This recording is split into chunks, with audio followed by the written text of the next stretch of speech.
ప్రస్తుతం ప్రభాస్ చేతిలో ఉన్న రాబోతున్న సినిమాల మొత్తం మార్కెట్ విలువ 5,000 కోట్ల నుంచి 10,000 కోట్ల మధ్య ఉంటుందని సినీ పండితులు అంచనా వేస్తున్నారు. భారతీయ సినిమాలో మరే హీరోకు లేని రేంజ్ ఇది. ఈ ఒక్క అంచనా చాలు ప్రభాస్ ప్రస్తుతం క్రేజ్, గ్లోబల్ మార్కెట్లో ఆయనకున్న డిమాండ్ను అర్థం చేసుకోవడానికి. టాలీవుడ్ నుంచి భారతీయ సినిమా సరిహద్దులను చెరిపేసే ఏకైక hero young rebel star Prabhas.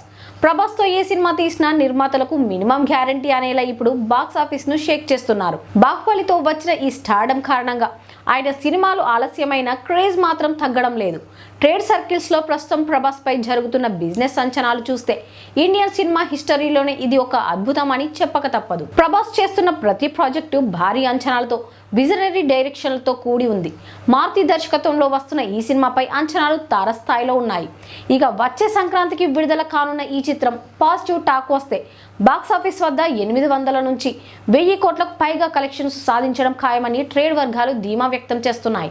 అలానే సీతారామం ఫేమ్ హను రాఘవపూడి దర్శకత్వంలో రాబోతున్న ఈ సినిమాపై కూడా భారీ అంచనాలు నెలకొన్నాయి. ఈ మూవీ బిజినెస్ కూడా సుమారు 800 కోట్ల మార్కును సులభంగా దాటేయగలదని అంచనా. ఈ లిస్టులో ప్రశాంత్ నీల్, నాగశ్విన్ వంటి విజనరీ డైరెక్టర్లతో కూడిన ఈ 2 భారీ హిట్స్ సీక్వెల్స్ పైన ప్రపంచవ్యాప్తంగా కనీసం 1000 కోట్ల బిజినెస్ జరిగే అవకాశం ఉందని సమాచారం. ఇక స్పిరిట్ సినిమా కోసం ప్రభాస్ ఫ్యాన్స్ ఈగర్ గా వెయిట్ చేస్తున్నారు. సందీప్ రెడ్డి వంగ ట్రాక్ రికార్డు దృష్ట్యా దీని బిజినెస్ రేంజ్ ఇతర చిత్రాల కంటే చాలా రేట్లు ఎక్కువగా ఉండబోతుందని సినీ విశ్లేషకులు భావిస్తున్నారు.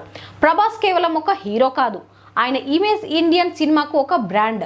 చేతి నిండా భారీ ప్రాజెక్టులు, విజనరీ డైరెక్టర్ల కలయిక మరియు 1000 కోట్ల టార్గెట్తో ముందుకు సాగుతున్న ఆయన లైనప్ రాబోయే సంవత్సరాల్లో బాక్సాఫీస్ను షేక్ చేయడం ఖాయమని తెలుస్తోంది. ఒక పక్క రాజసభ వంటి పక్క మాస్ ఎంటర్టైనర్ నుండి స్పిరిట్ నుంచి వైవిధ్యమైన చిత్రం వరకు ప్రభాస్ రేంజ్ ఇండియన్ సినిమా హిస్టరీలోనే కొత్త రికార్డు సృష్టిస్తుందని ఆశించవచ్చు.